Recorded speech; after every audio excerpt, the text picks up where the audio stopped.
Hello students, welcome back here in the next session of your favorite subject, that is mathematics.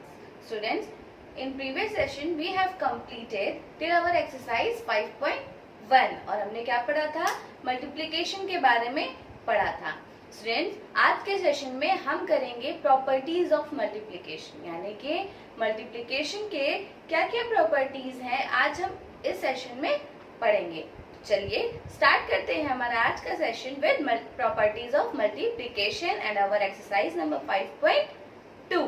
Student, in properties of multiplication our first property is a change in the order of the factor does not change the product, यानी कि a change in the order of the factor does not change the product, यानी कि अगर हम क्या करते हैं, factor यानी जो भी डिजिट है उसको ऑर्डर उसका अगर हम चेंज कर देते हैं, लाइक अगर हमने लिखा है 2 into 3, अब हम इसका क्या करें, ऑर्डर फैक्टर्स का ऑर्डर चेंज कर दे 3 into 2, तो दोनों का आंसर क्या आएगा, यानी कि प्रोडक्ट जो आएगा वो चेंज नहीं होगा. देखते हैं 2 3s are is equal to 6 and 3 2s R is equal to 6. तो प्रोडक्ट क्या है, चेंज नहीं हुआ. हमने क्या किया, फैक्टर्स में चेंजेस कर दिए ना, पहले हमने 2 इधर लिखा था, अब हमने क्या किया 3 इधर लिखा हुआ है. ठीक है, तो हमें आज की पहली प्रॉपर्टी में यही पढ़ना है कि जो फैक्टर्स में चेंजेस होते हैं ऑर्डर में, जो फैक्टर्स के ऑर्डर में चेंजेस होते हैं वो हमारे प्रोडक्ट को चेंज नहीं करते हैं. तो हम इसको एग्जाम्पल्स के साथ समझते हैं हमारी पहली प्रॉपर्टी को, कि अगर हम फैक्टर्स के ऑर्डर में चेंजेस करते हैं तो हमारा प्रोडक्ट यानी आंसर चेंज नहीं होता. तो इधर देखते हैं मैंने क्या किया है, क्या बनाया, पहले 2 ग्रुप्स ऑफ 7 लीव्स, यानी कि 1 2 3 4 5 6 7 लीव्स के कितने ग्रुप बनाए, डेट इज पहला ग्रुप ये है एंड ये है सेकेंड ग्रुप. ठीक है, अब मैंने क्या किया, 2 ग्रुप बनाए 7 लीव्स के, तो मैंने क्या लिख दिया 7 into 2. 7 लीव्स के मैंने 2 ग्रुप्स बनाए हैं, तो मैंने किया 7 into 2 is equal to, answer क्या है 7 2s are 14. 7 2s are 14. ठीक है, फिर मैंने क्या किया, अभी तक मैंने क्या किया था, 2 ग्रुप बनाए थे 7 लीव्स के, लेकिन मैंने क्या कर दिया, 7 ग्रुप्स बनाए हैं कितने लीव्स के, 2 लीव्स के. देखते हैं, ये रहा पहला ग्रुप, दूसरा, तीसरा, ये है 4th 5th 6th and 7th, यानी कि मैंने क्या किया, अभी तक हमने बनाया 2 ग्रुप बनाए 7 लीव्स के, अब मैंने क्या किया 2 लीव्स के 7 ग्रुप्स बना दिए, यानी कि अभी तक हमने किया 7 into 2, अब यहाँ पे हमने क्या किया 2 into 7, यानी कि 2 लीव्स के 7 ग्रुप बनाए, तो 2 into 7, यहाँ क्या कहता है 7 लीव्स के 2 ग्रुप, यहाँ 2 लीव्स के 7 ग्रुप्स, तो आंसर क्या आया, दैट इज 2 7s are 14.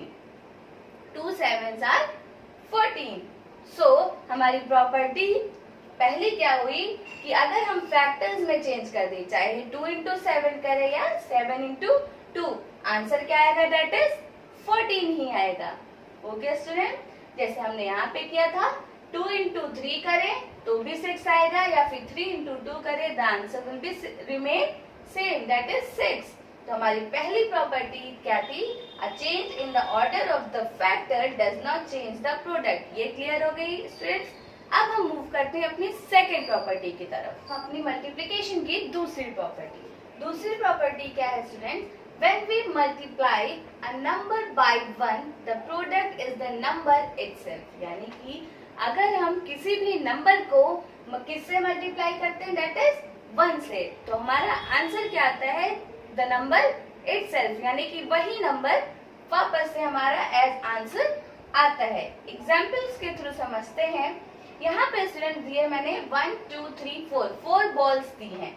अगर हम करते हैं that is 1 + 1 + 1 is equal to, answer is 4. ये तो हमने एडिशन से किया. मल्टीप्लिकेशन में हम क्या करेंगे, 1 बॉल है और कितने टाइम्स है, दैट इज 1 2 3 4, तो 1 into 4 इज इक्वल टू 4. तो हमारी प्रॉपर्टी के हिसाब से स्टूडेंट 1 को हम अगर किसी भी नंबर के साथ मल्टीप्लाई करते हैं तो आंसर क्या आता है? The number itself. आया ना? हमने 1 को 4 से इंटू किया, मल्टीप्लाई किया, तो आंसर क्या है? That is 4। फिर देखते हैं दूसरा एग्जांपल हम ले लेते हैं। लाइक अगर हमने 1 को 5 से मल्टीप्लाई किया, ठीक है, तो आंसर क्या है? 1 5 सा 5, 1 5 सा 5। या फिर हमने किया 5 इंटू 1। लाइक हमने अभी पहली प्रॉपर्टी पढ़ी ना कि अगर हम फैक्टर्स के ऑर्डर को चेंज कर देते हैं, 1 इंटू 5 करेंगे तो भी आंसर 5 आएगा, 5 इंटू 1 करेंगे तो भी आंसर 5 आएगा। तो आंसर में कोई चेंजेस नहीं आता। यानी कि अगर हम फैक्टर्स के सीक्वेंस को चेंज कर देते हैं, ऑर्डर को चेंज कर देते हैं, तो हमारे आंसर पे कोई डिफरेंट नहीं आता। ये हमने पढ़ा था पहली प्रॉपर्टी में। दूसरी प्रॉपर्टी में हमने क्या पढ़ा कि अगर हम किसी भी नंबर को 1 के साथ इंटू करते हैं तो आंसर हमें नंबर इटसेल्फ मिलता है। लाइक 5 को हमने 1 के साथ किया तो आंसर क्या आया? 5। ओके स्टूडेंट, अब मूव करते हैं अपनी थर्ड प्रॉपर्टी की तरफ। अब जो हमारी थर्ड प्रॉपर्टी है वो है when we multiply any number by 0 the product is always 0। यानी कि अगर हम किसी भी नंबर को 0 के साथ मल्टीप्लाई करते हैं तो हमारा आंसर यानी कि प्रोडक्ट क्या आता है? हमेशा 0 आता।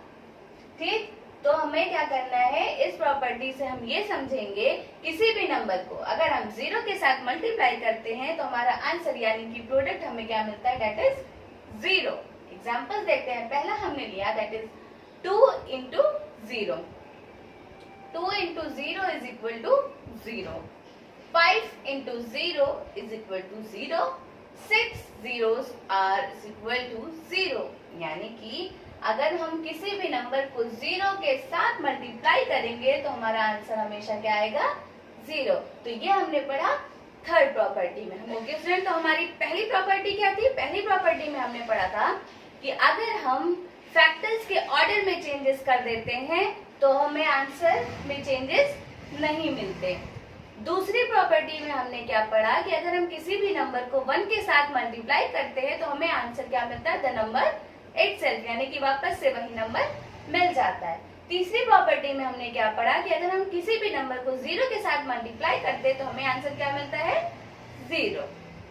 अब हम मूव करते हैं इसी पे बेस्ड हमारी एक्सरसाइज पे, दैट इज 5.2। ओके स्टूडेंट, तो ये है हमारी एक्सरसाइज नंबर 5.2 जो कि है फिल इन द ब्लैंक्स। अभी हमने सारी प्रॉपर्टीज पढ़ी, अब उसी प्रॉपर्टी पे बेस्ड है हमारी ये एक्सरसाइज दैट इज 5.2। तो हम पहला क्वेश्चन देखते हैं student, that is 7 into 9 is equal to 9 into blank. यानी कि अब हमें क्या करना है? अपनी प्रॉपर्टीज को याद करना है कि 7 इंटू 9 या फिर 9 इंटू 7 करेंगे तो हमारा आंसर क्या आएगा? सिमिलर 7 9s are 63 या 9 7s are also 63। यानी कि 7 इंटू 9 करें या फिर 9 इंटू 7 करें तो हमारा प्रोडक्ट क्या आएगा?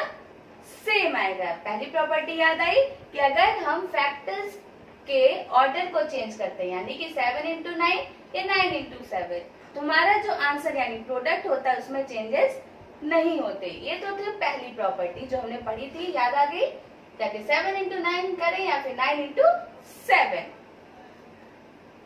सेकेंड देखते हैं student question, 9 into dash is equal to 0। यानी कि 9 में हम ऐसा क्या मल्टीप्लाई करेंगे तो आंसर हमारा 0 आएगा। अभी हमने अपनी प्रॉपर्टी में पढ़ा था ना कि किसी भी नंबर में अगर हम किसी भी नंबर को 0 के साथ मल्टीप्लाई करते हैं तो हमारा आंसर क्या है? यानी प्रोडक्ट क्या आता है? That is 0। किसी भी नंबर को अगर हम किसके साथ 0 के साथ मल्टीप्लाई करते हैं तो आंसर क्या आता है? That is 0। मूव करते हैं अपने थर्ड क्वेश्चन की तरफ। 5 into blank is equal to 5। यानी कि 5 में ऐसा क्या मल्टीप्लाई करेंगे कि हमारा आंसर आए 5। अभी हमने प्रॉपर्टीज में पढ़ा था कि किसी भी नंबर में अगर किसी भी नंबर को हम 1 के साथ मल्टीप्लाई करते हैं तो हमारा आंसर क्या आता है, द नंबर इटसेल्फ। किसी भी नंबर को अगर हम 1 के साथ मल्टीप्लाई करते हैं तो हमारा आंसर आता है the number itself. Okay students, तो ये थे आपके एक्सरसाइज नंबर 5.2 के 3 क्वेश्चन। बाकी के रिमेनिंग क्वेश्चंस आपके होमवर्क होंगे। ओके स्टूडेंट्स, तो आपको अपना होमवर्क बहुत ही अच्छे से और साफ हैंडराइटिंग में करना है। We will meet in next session with other exercise of this chapter, that is exercise number 5.3. Okay students, till then take care of yourself. Thank you so much.